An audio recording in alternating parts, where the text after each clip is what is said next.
What is going on, everybody? Welcome back to the channel. After Sound here, bringing you Splinterlands content every single day. We also stream right here on this channel every Tuesday, Thursday, and Sunday morning. So come by and say hello. All right. Well, another week, another town hall, and I apologize. This is coming to you a couple of days late, or at least later than I would have liked. You can see here that the town hall was 2 days ago. As I said, I had some family in town, but they are on their way home now, and I enjoyed my time with them. But it is also the moment that we get back to going super heavy into all of the crazy stuff that's happening within the Splinterlands ecosystem. And that is covering what happened in this town hall. We had a major announcement of what the undisclosed project was, and I want to dig into that. So I have the town hall summary up. As a reminder for folks who've been here and for anybody who's new to the channel, this is not a summary. This is my 5 biggest takeaways, things that that caught my attention and that I wanted to expand a little bit more on here in this video. There are other fantastic content creators, both video and written, that do these summaries. So I would highly recommend you go and support them, check out their work. But here are my 5 biggest takeaways. And I'm just going to give this to you as a little visual for both you and me. And starting at number 1, actually starting at number 0, is the GLS white paper release. So that was announced earlier in the day before the town hall. And then Hatham came on to speak about it a little bit. I actually covered this in a separate video, and I hate to be one of those people that's just like, go check out one of my other videos, but it was such a big thing that I made a separate video for it, and I didn't want to cover it here and take up all that time, especially as it seems as though GLS and Splinterlands will start to have their own little things, right? There might be a GLS town hall beginning next week. I don't know if it's going to be a weekly thing, but they're planning to have a GLS town hall, which will be really cool. So I might start to shift some of the content separately for people who don't really care about what's happening in GLS. So check that out. That was still a big announcement, and I don't want to skip over it, but it is covered in depth in another video. So let's go to the real number 1 here, and that is the Rooney generative art NFT, or profile pictures, which will also be a promo card. So let me just pull up the Rooney information here. Now, for those who missed it, this is, if you're familiar with Bored Apes or CryptoPunks, it is a generative art NFT project where every NFT is going to be different. So right now, you know, the example that they gave is if you buy a Dr. Blight, for example, all of the Dr. Blights are the same, right? You could have one or the other, but there's nothing different between them. They do the same thing in the game, but more importantly, they all look the same too. So what the team is trying to do with this is market to a completely different audience. So let me be very clear about this first, because I think there's a lot of people who are looking at this and saying like, what are they doing? Is this another Waka situation? Is this whatever, right? So like that... this is not for you. If you're a player of the game, this is not targeted at you specifically, right? For players, this is targeted at people who like the NFT profile picture kind of scene, because there are really amazing communities that seem to be popping up around all these different projects. But for the most part, and one of the reasons that I'm not into this is the fact that while these communities are cool and it's awesome to be a part of them in many ways, the NFTs don't have actual utility, at least not in their current form. I mean, maybe in some instances, I've heard like you can stake some, for example, and then earn tokens or whatever the case is. So yeah, sure, that's fine. But here is an NFT project that'll be launched on Ethereum, which is the biggest decentralized smart contract platform. It's going to be launched there where all of the money, all of the attention is. And I know people are going to make the argument for Solana, but Ethereum was the right move in this case. And so it's going to be launched there. You're going to have some potential crossover with other people who are in the space looking for cool projects to get into. And one of the things that I maintain, again, is that this is about communities. And Splinterlands as a community, or the Splinterlands community, is one of the strongest within the crypto/Web3 space that I have found. So I'm excited for other people just looking for communities to be involved with to find our community. This has nothing to do with the game, just the people within the community talking about all the stuff that we love about Splinterlands, the community, sorry, Splinterlands the game, Splinterlands the platform, Splinterlands the company. So I'm excited about that. There's going to be 6,000 total of them. and each of them are going to look completely different. I think there's going to be like a billion different possibilities, and out of that we'll get 6,000. So none of them should actually look anything close to similar. It sounds as though they tentatively announced a $500 price tag with up to a 50% discount using vouchers. I don't know how that works yet, especially if they're going to honor the $3 discount for vouchers. That seems a little odd. If I don't know why they would do it at 500 rather than like 600 or something, but that's the case. So what is the cool thing about this? Well, you have to do it on Ethereum, which I know sucks because gas fees, but gas fees right now in a bear market aren't terrible. And also it's only a couple of transactions that you have to do. It's probably going to be minting and then staking, right? So the first thing that you'll need to do is mint it, and then you can stake it on whatever cross-chain service or platform that they're using. And in the game, in Splinterlands itself, they will delegate you your card that you can use. So that is awesome because it is going to be a one of one, essentially, right? There's going to be 6,000 total, but your specific NFT is going to be one of one that lives both on the Ethereum chain and then usable in game with your picture. So I've said this several times on different live streams. This is not appealing to, the space of this is not appealing to me, but I want one, right? I want one now just because of where I am within the Splinterlands community and how much I love the project and want to have a one of one within this thing. So the Roonies are actually really, really exciting for me, and I'm hoping to get one. It says the launch date is anticipated for the end of October. So there's still a lot of information to come from this, but I think it's a great project. And actually, if anything, it's not about the current community. And I know that people are going to take that the wrong way, but this is a marketing tactic, right? This is trying to reach a brand new audience, which all of us here at Splinterlands in the community, we want that. We want more people and more players coming in. And I think if this thing can be successful, it will get a lot more eyeballs on Splinterlands itself, and people may just come and try out the game. Keep in mind, and I said this on my Splinterlands TV stream. I did not care about Hive. I didn't even know anything about Hive, right? When I started this, my path to Splinterlands was actually through the Binance Smart Chain, buying some DEC and then holding it in a private wallet and then connecting that wallet to the game and creating an account, right? I didn't put anything into the game itself, but I was earning SPS. And then all of a sudden I started playing Splinterlands. I really liked it. I started exploring more of Hive, and I was just like, oh wait, you can blog on here. Oh wait, you can there's other games. There's so much that you can do. You can earn on here. This is crazy. I like it. No fees, nothing. So other people might take that same route that I did, that I'm sure many others have.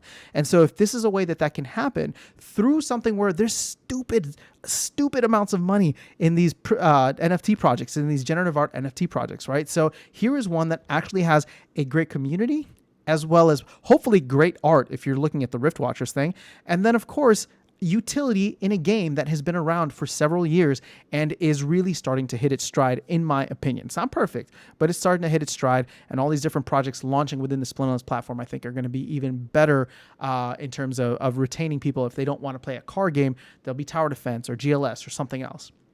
So I'm excited about that. Now, the last thing that I'll say is that there is a whitelisting for this project, and that is where you can, it's going to be available to Splinterlands players first. So you will need, it doesn't say SPS, but you'll be able to pay with vouchers up to 50%, as I discussed, to get a whitelist spot. We'll get more information on that, but just from a high level, I'm really excited about this, and I think that this could be awesome. Again, not for the game itself, but in terms of as a marketing tool and just getting more eyeballs or the Splinterlands name out there in front of more people, I think is really important. Okay, so number 2, I don't know why this is a capital R, but SPS Brawl Rewards are expected by the end of the month. Now, again, everything is tentative. I am still huge on brawls, and I'm still huge on guilds, and it seems as though, especially with DEC still being way below its peg, this is a great time to be either starting a guild, getting into a guild, or leveling up the guild that you are in, because once guilds become financially incentivized, I think we're going to see a massive shift there. Now, again, at this point in time, it seems as though, and we don't have the full numbers yet, but it seems as though if Prop 34, which we're going to talk about in a second, is any indication, these rewards are going to skew very likely heavy to the top. And I don't think there's even a guild that's playing in tier 5 brawls yet. So, I don't know how much is going to be out there and how much is going to be available, but it will be a bit of an arms race to try and get as high as possible, as fast as possible, so that you can be one of the only people that's earning these massive pots of SPS waiting. So hopefully that does end up happening at the end of September, but my goodness, there is so much going on this month. Okay, number 3, we also have SPS rewards for node licenses that went live. Now, I've done videos for for node licenses and why those are flying off the shelves.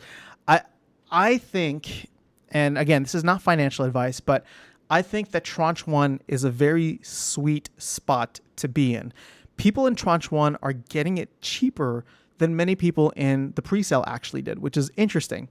And once Tranche 1 sells out, I think this is going to hit a wall. And in a good way, right? Because it's going to hit a wall. People aren't going to buy. The APR, the returns won't likely be there, but it will provide incentive to the team to continue adding utility to both vouchers and SPS, so that once that APR does rise, because the tokens that are being received as rewards starts to rise, well, then people will start to buy into Tranche 2. So right now, it seems like it's a race. Everybody's trying to get as many as they can for Tranche 1, myself included. And so with the SPS rewards going live now, I like the fact that they're staked. And I know people aren't necessarily a fan of that, but it's preventing the SPS rewards for battle and for this. It's preventing a lot of the quick dumping that we were expecting from potential bots or large whales or whatever the case is. So the fact that they have to wait, they have to plan things out a little bit more, I feel like is helping the market just not take such heavy hits early on from people trying to extract value from the game. But that being said, eventually it's just a 4-week waiting period, right? So eventually they'll be able to take the money out.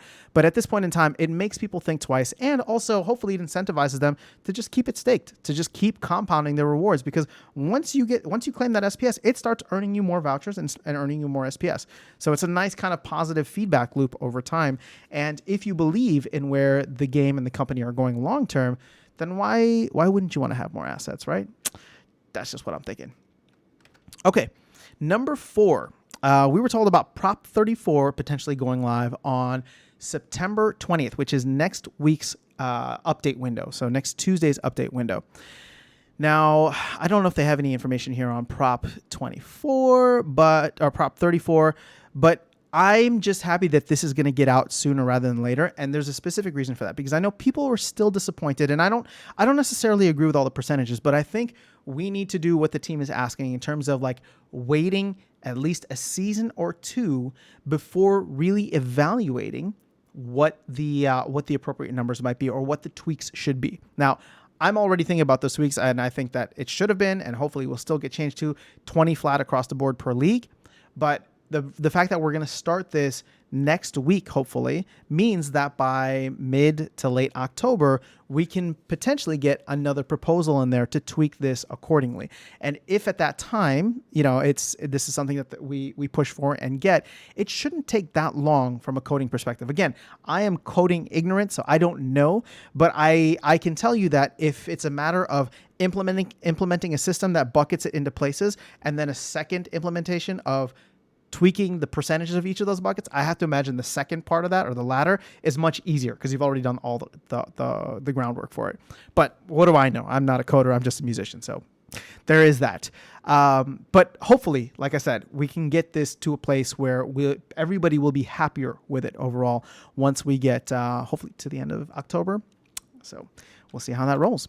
And then lastly, number 5, streamer mode is going live, or at least went live in this last update. So I have not had a chance to test it yet, but I am very excited for that because, as you guys may know, Darkest Night and I are running the After Dark Cup on here, and it's going to be 5 total rounds, and we've only done 2 rounds so far, and it's kind of just this thing that we're continuing to do whenever we have the chance available.